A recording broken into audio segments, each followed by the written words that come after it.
All right, time to review a watch I've been eyeing for 6 months. Um, Started noticing supplies drying up.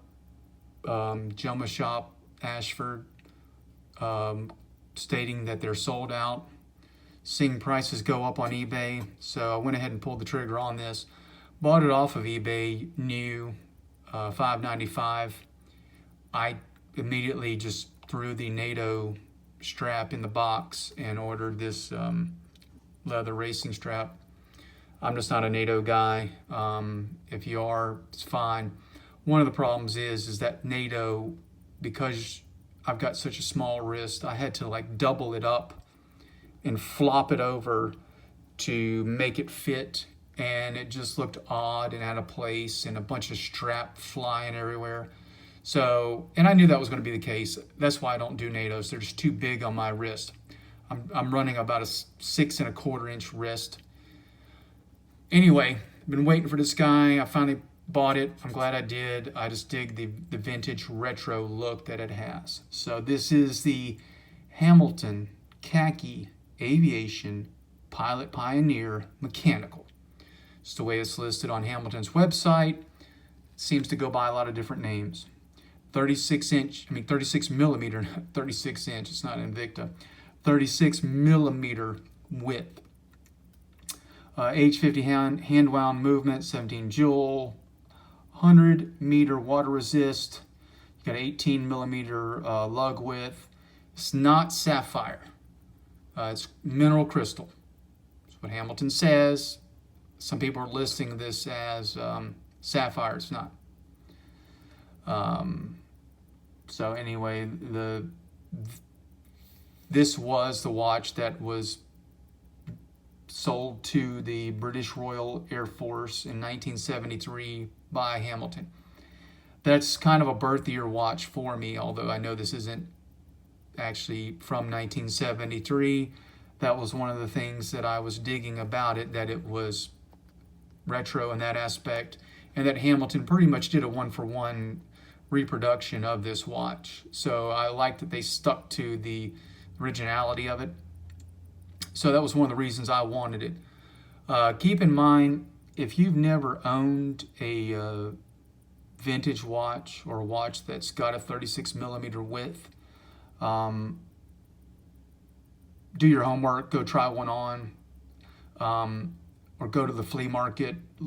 Go somewhere where you can put on a smaller watch. I've collected watches since I was 15, going on 25 years. So I've got one in my collection. I've got a watch I'm going to pull out here in a minute and show you, a 36 millimeter width vintage 60s style watch. That said, if you're encroaching on like a 7-inch wrist, I caution you, you might not like this watch. This is not for everybody. You've got to like the simplicity of it, the history of it, the width. I am kind of going to smaller watches. I'm trying to stay with nothing over 40 millimeter, except for a few that I'm going to hang on to that wear fine. That said, it wears like you would expect it to. But again, if you're going on 7-inch wrist, I don't know that you're going to like it. I don't know this is the watch for everybody. It's not like I can say, go out and buy this. This is a specific style. You've got to like that it's not just a retro look. It is boilerplate, cookie cutter, right out of the late 60s, early 70s. And I've owned tons and tons of, from Old Hamilton, Jubilee, Bulova, Timex, so many off-brands, old Seikos that were smaller, and I knew what to expect with this. If you're new to watch collecting, don't say, oh, well, this is just a cool aviation watch. You're going to get it and be disappointed, I think, because you're going to say, man, this is way too small. Do your homework or buy it from some place that you can return it. It's exactly what I thought it was going to be, but I'm just cautioning people that have not had old vintage watches or watches from the 60s and 70s that were smaller, just telling you what to expect. So I'm going to take this off the wrist now. just going over the watch and what I think you need to be wary of. Again, this isn't sapphire; it's a mineral crystal, and this is typical of watches of that era. Look how high up the crystal sits off the case. It's a magnet for smacking it on the edge of things, getting scuffed up. So really be careful with that. This isn't a watch you're going to take hiking. It's not going to tolerate that well. You're going to chip this up, crack it. I'm just cautioning you of that. I'm very nervous about it because I've had watches, I've smacked these.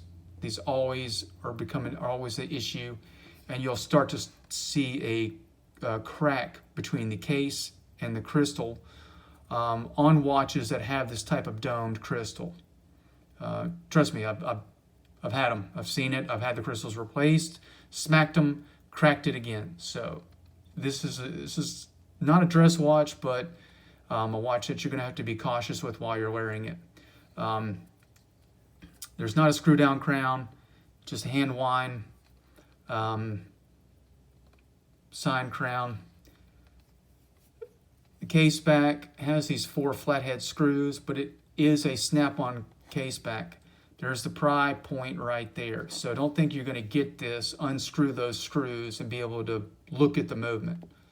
You're not. And don't mess with it, because if you're going to try to press that case back on against this dome crystal, I wouldn't. So leave it alone if you do get it. The back is very simple. Again, I dig it. I love the way it looks. It's what I've expected and what I saw in other videos and pictures.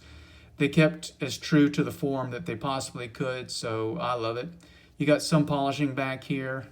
The rest is brushed. Nice brushing that they've got on it. So I think you're not going to get it knocked around, and it's going to be that visible. If it does get a little scratch here or there, just to show you, here's a watch from the late 60s, a Wittenauer. The same case width, I mean. This is a hand-wound 17 jewel Wittenauer. I believe this was 1969. This is a watch I've had, I don't know, going on 20 years. So for the period, this is what you typically would have seen, 36 millimeter width.